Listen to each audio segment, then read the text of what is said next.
Mayong aga sa inyo tanan mga kauturan. Nagapasalamat kita sa Ginoo sang kahigayunan sa sining bag-ong adlaw nga ginhatag niya sa aton nga kita makapalapit sa Ginoo, makapamalandong sa iyang pulong kag aton ini nga madangop sa iya ang ini nga adlaw. Hindi lang sa sining adlaw kun hindi sa mga inadlaw nga ihatag sa aton sa Ginoo. Dako gid ang aton nga pagpasalamat. This is the day that the Lord has made. Let us rejoice. Let us meditate upon His word today.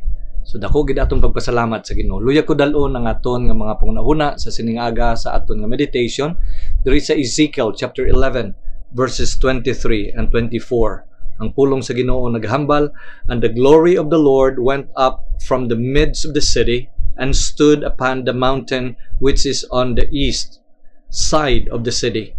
And afterwards the Spirit took me up and brought me in the vision by the Spirit of God into Chaldea, to them of the captivity.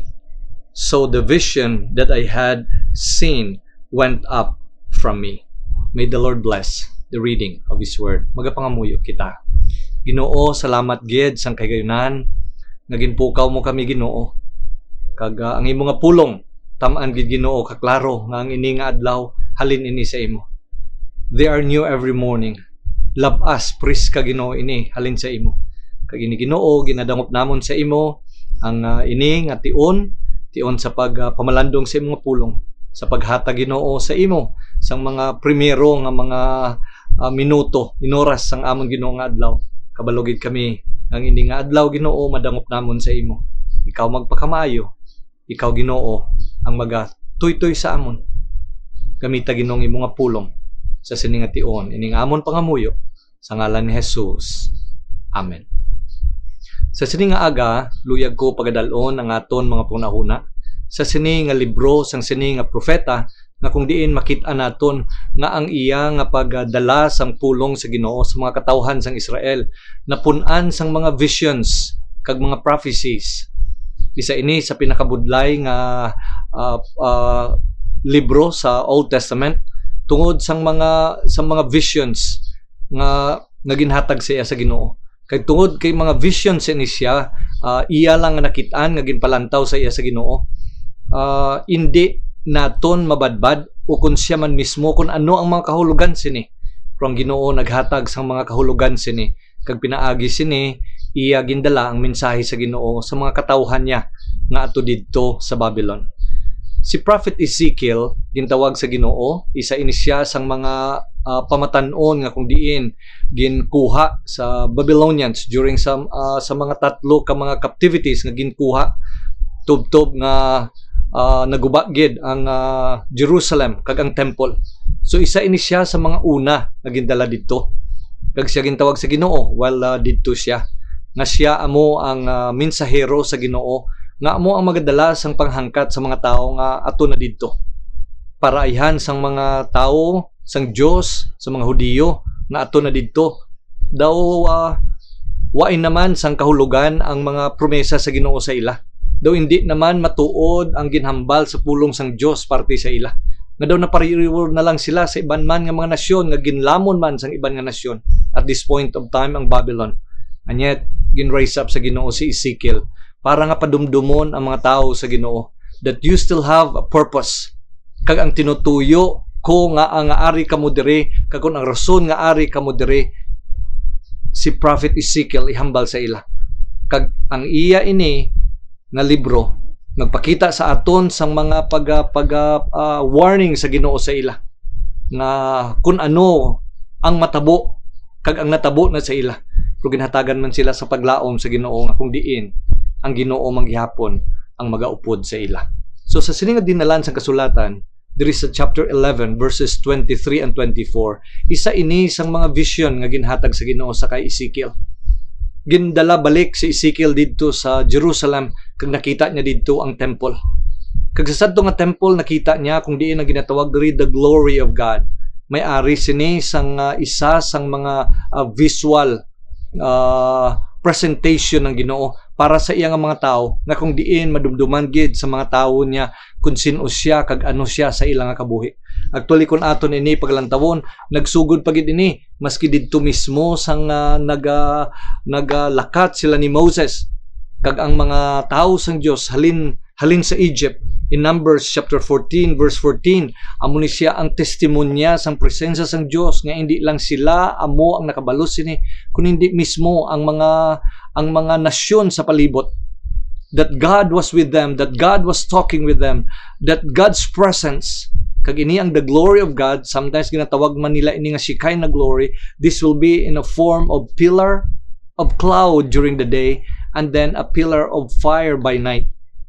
Kag sa Deuteronomy chapter 31 verse 15, mabalaan nila kung ang Ginoo magpakighambal sa ila tungod kay ang ini nga pillar of cloud magapanaog ini pakadto sa tabernacle, and then they know that God wanted to talk to them, especially sa kay Moses, and the people would know that God is talking to Moses. Now in 1 Kings chapter 8 verses 10 and 11, tiyon ini nga si Solomon nag-ubra sang temple nga kung diin ang Ark of the Covenant kag ang iban pang mga furnitures didto sa tabernacle nga kung diin ginhimo to nila didto sa time ni Moses. Sa sini nga tiyon ginbutang nila sa sini nga temple nga ginhimo ni Solomon.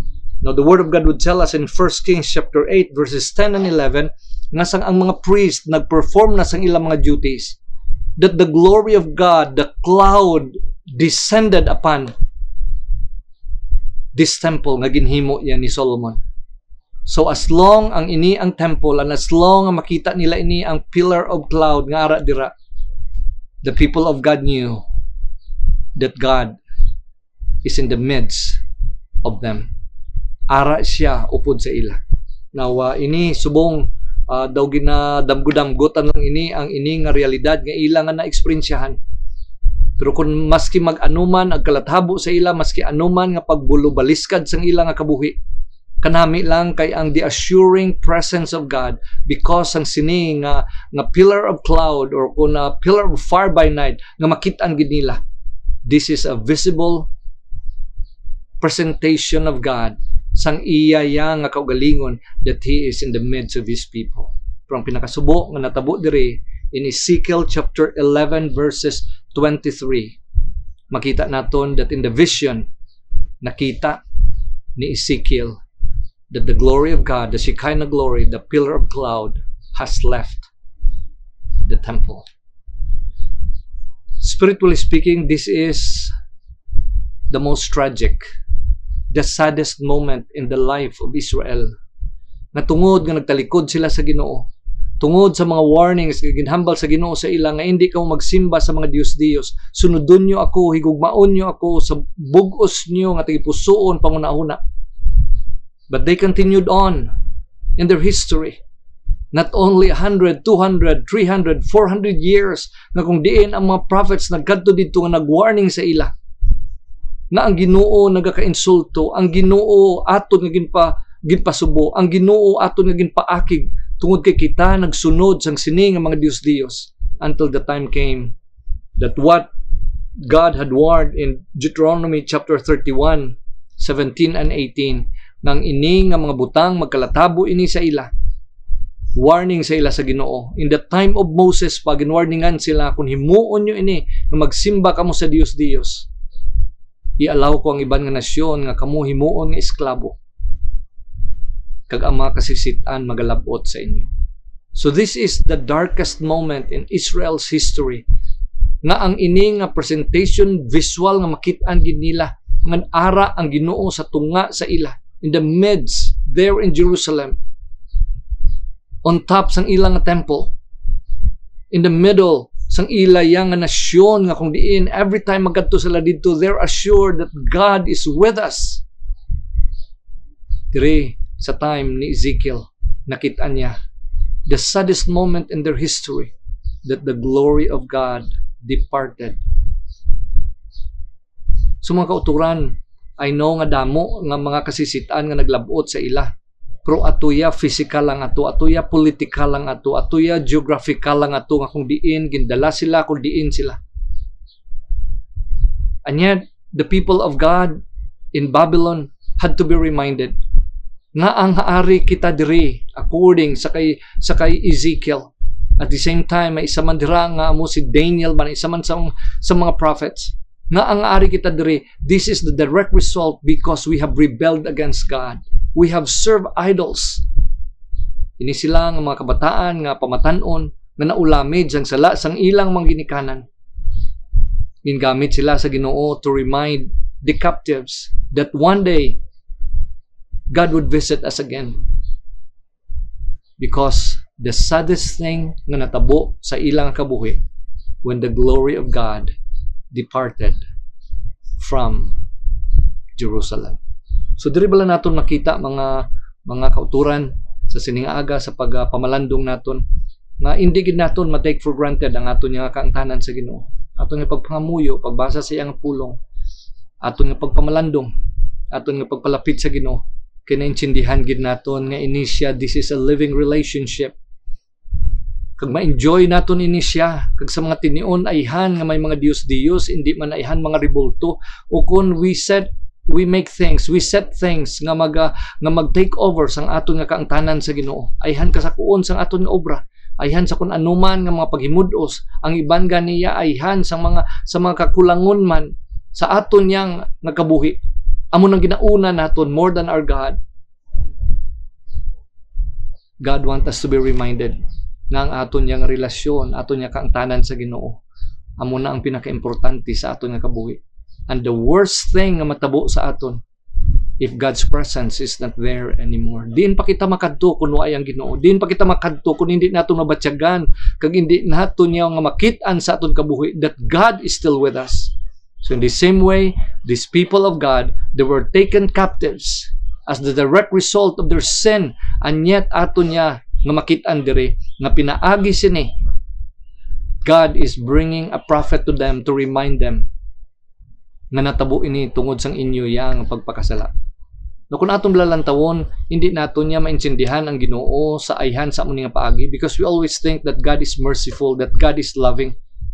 But I just want to tell each one of us na kung naghambal ang pulong sa Ginoo, nga kung hindi ang tao magtalikod sa iyang sala, magpalapit sa Ginoo, maginulsol sa iyang sala, makadto sa impierno.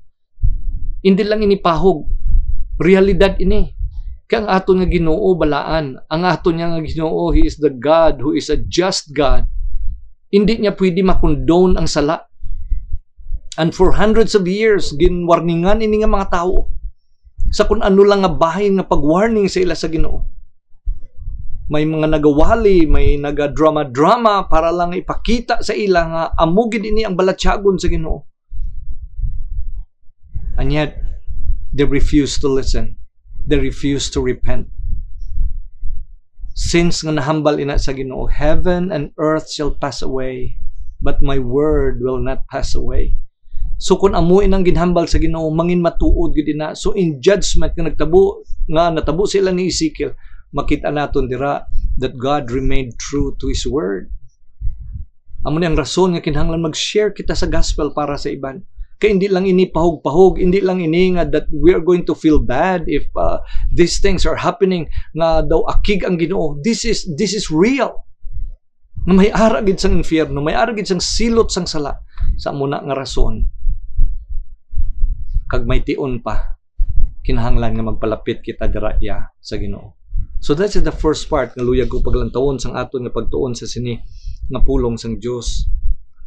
Nang ini nga captivity, malaway, malain man ayhan nga eksperyensya, masakit may ayhan nga eksperyensya, pero nagpakita sa aton that God is going to fulfill His word, whether in curses sa mga silot ayhan nga maglabot sa nagatalikod sa iya, o kung mga blessings man sa mga nagsunod sa iya. So pili lang kita. Hindi gid pwede maperdi ang Ginoo sa aton nga mga aksyon. Kung kitaya mong talikod, kita gid lang niya ang perdi. So kabay pa sa sini nga aga, aton ini siya idangop nga adlaw ang aton nga kabuhi. Na kung diin aton ini nga plastaron, Ginoo sunodon ko ikaw. Ginoo ihatag ko ang akon nga kabuhi sa imo. Ako man lang sina ang mag-enjoy, ako man lang sina iya ang magbenepisyo. Kay ikaw amo ang Dios nga nagapaminsar gid kung ano tani ang maayo para sa akon, para sa aton. But secondary nga punto nga luyag ko nga lantawon, hindi lang ini nga judgment nga naglabot sa mga tao sa Ginoo. Kag amo ini ang bahin sang ministry diri ni Ezekiel to tell them nga ang naglabot sila dira. But then second, aton makita dira sa verse 24, afterwards the Spirit took me up and brought me in a vision by the Spirit of God into Chaldea, into Babylon, to them of captivity. So the vision that I have seen went up from me. Then I spake unto them of the captivity all the things that the Lord had showed me. Ato sila dito. Pero ato nga nakita kung ano kag paano ang Dios nag-upod man gihapon sa ila. The Spirit of God. So diri bala naton makita nga maski sa tion sang kasubong sini nga waay magali sila gipabayan sa Ginoo. Nakita nila kung paano naghalin ang himaya sa Ginoo. And yet on verse 24 makita naton that the Spirit of God went with them in Babylon. Waay man sila gihapon gipabayan sa Ginoo. Ginhulat man sila gihapon sa Ginoo. Kagun aton ni bala nga subayon, aton gid ni bala nga sundon ang ini nga istorya. Ini nga istorya naglabot gid ini tubtob nga ipadala sa Ginoo ang iyang bugtong nga anak na kung diin ang iyang ngalan nga ginatawag si Emmanuel, God with us. Amo na kun ara dira sa inyo nga mga Biblia kun aton niya nga lantawan niyo bala ang last verse sang sini nga ginsulat diri ni Ezekiel na kung diin makita naton ano gid bala paano niya gintapos ang iyang libro in relation sa mga visions kag sa mga prophecies nga kung diin ginhangkat niya ang mga tao sa Ginoo nga hindi magtalikod kung hindi magpanumbalik maghinulsol sa ilang mga sala. Basahon ko sa inyo diri ang verse 35 sa chapter 48. It was round about 18,000 measures. It talks about sa future. Pero lantuan niyo ang last part sang sining verse. And the name of the city from that day shall be, the Lord is there. Makauturan ka nami kagkatamis, no? Nang Ginoo naton maski sa aton mismo nga direct nga pag-deal sa Ginoo sa aton sa kun anuman ang aton nga mga nahimo against sa iya. And yet God will never leave us nor forsake us. Ginhimo niya ni sa iya nga mga tao sang una sa Israel. In the same way man sa aton sa sining nga tion, God would never leave us nor forsake us. God would never give us up. God would never let go of us. Kaginihambal ko lang sa inyo kay ang prinsipyo sa pulong sa Ginoo as long nga buhi pa kita, may ara pa kita chance sa mga magpanumbalik sa Ginoo, may tion pa kita nga tadlungon naton ang aton nga kabuhi sa Ginoo. God is still waiting. Kaganami sang sini nga eksperyensya sa nasyon sang Israel nga kung diin maski amo na ni ang nalabot sa ilaya nga nasyon nga kung diin ginlamon sila sa mga nasyon tungod sang direct ini nga judgment resulta sang ilang sala, and yet the Lord is still there. Nawari bala ang aton niya nga mga application kapag nahuna sa sini nga aga sa paglantaw bala naton sini. Atong gali ang makitaan that in good times and in bad times, God is always there. And sometimes, maski gani sa mga sinning o sa mga backsliding times, may isa ka tao nga akon nga nakitaan, nga ginhambalan ko siya, siling ko, kumusta ka? Kita ko nagabarong siya, former students naton ini, sa una sa seminary. Kaya the last time nga nabatian ko sa iya, nakik-out siya sa atong seminary. Siling sa akon, sir, nagpadayon ako later dito sa Bible School dito sa Luzon. Nakagraduate ako dito, sir. And then subong nagapastor ako. Siling ko pabati ako sang imong istorya. Siya, sir, after ako sa doon, abi ko waay nagid kuya sang mahimo para sa Ginoo. Nagpalayo ako, nagpakasala ako until I reached bottom. But when I reached bottom, I realized waay nako sang pakatuan pa kay amo na gitong pinakadalo. It was there I still experience naara gali ang Ginoo, buhi gali ang Ginoo, real gali ang Ginoo. I have no place to go but to come back to Him. Intapos ko ang ako niya nga pag-eskwela. Subong, sir, nagapastor na ako. You know, that story had been repeated over and over again. Especially those nga gindaw tilawan gid nila ang kalibutan, especially those nga daw rebildihan gid nila ang Ginoo. As long nga buhi ka pa, buhi pa kita. Come home. Come home. Now, hindi na himo-himo lang na ako na pangunahuna kag balatyagon nga ayhan nga daw ka feel good lang bala nga amo sina. Basahon ko sa inyo kung ano ang ginhambal diri sa pulong sa Ginoo in Romans chapter 2 verse 4. Ang ginhambal sa pulong sa Ginoo. Or despiseth thou the riches of His goodness and forbearance? Ang kamanggaran sang kaayo niya, kang sa pagbatas niya, and the long suffering, not knowing that the goodness of God leadeth thee to repentance.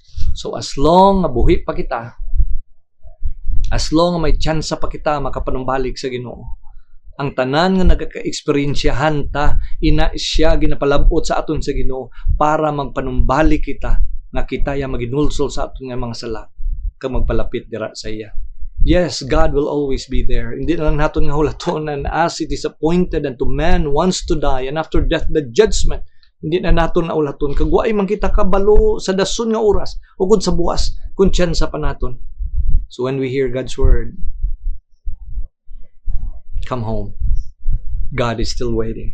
In good times, in bad times, pareho ni sa ila dito sa Babylon, in the time when they rebelled and they backslided, God was still there. God was calling them. God sent them a prophet. But then second, makita man naton diri na kung nagapangamuyo man kita sa iban, na hindi kita magdesperar, hindi kita mag-give up. Kaya nakaintindigid kita nga as long nga buhi pang tao, may tsansa pagid siyang magpanumbalik sa Ginoo. So ano gid bala ang aton niya nga natun-an who God is sa aton subong nga pagpamalandong sa Ginoo. Una gid sa tanan nakita naton that He is a faithful God. Kung kita man hindi man ayhan matutom, kung kita man ayhan na fail, He will always remain faithful. Kagaton man diri nga nakitaan man nga hindi gid mag-forsake ang Ginoo. Mag-abot ayhan ang mga pagdisiplina, may mag-abot ayhan ang iyahang mga panghampak sa aton. Pero ini iya ginagamit lang to get our attention so that we could come home. And God will always be present anywhere, everywhere. Kung naton lalantawon ng balon naton baw ini nga mga kasisitan, ini ang COVID, ini ang pagsaka sang presyo sang mga tanan nga mga balaklon, sang gasolina, tungod ini sa gira dito sa Ukraine, tungod ini sa mga kasubong sini. Now maski hindi ayhan kita directly involved sang sini nga mga nagaklatabo, pero kita nadalasa sang kasubong sini, just like Ezekiel and Daniel. Ang ginhimo sang ilayang maginikanan sa pagpakasala nila sa Ginoo, sila nga mga kabataan nga mga young people na-experience nila ini. Pero ang kanami lang, because God was still reminding them who they were. Sino sila, kag ano sila. Mga tao sila sa Ginoo. Kag ang Ginoo manggihapon among nagaupod sa ila. Yes, maga-go through kita. Kag nag-went through na kita sang sini nga mga eksperyensya. Sa pandemic, sa mga lockdown, sa mga quarantine, sa mga masakit, sa mga pagsaka, sa mga balaklon. Pero sa sining pagtuon naton sa sining aga, let us be reminded that God is always there.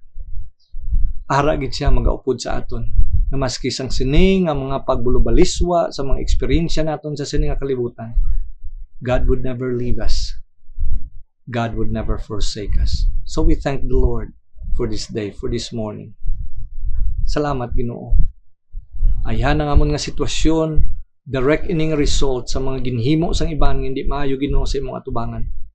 Ginoo, kami nga mga kaanakan mo, may Diyos kami nga hindi gid magbuhi sa amon, and we could always find rest and comfort and strength and grace for the day kay ikaw Ginoong amon nga Diyos.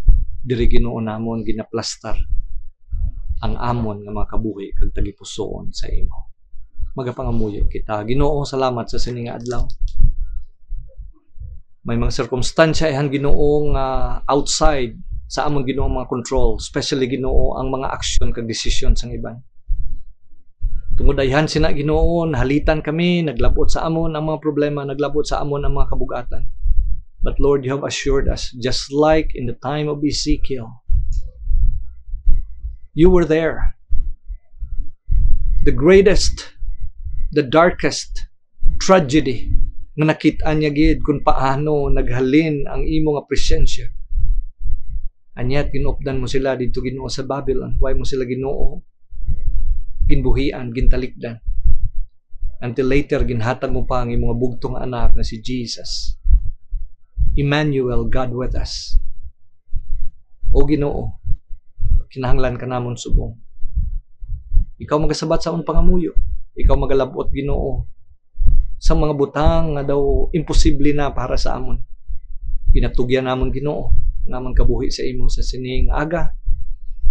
Kag sa tanan, Ginoo, nga mga inadlaw, nagasalig kami sa imo nga Dios nga hindi gid magsikway kag hindi magbuhi sa amon. Salamat, Ginoo. Lord, encourage our hearts today. Thank you, Lord. In Jesus' name.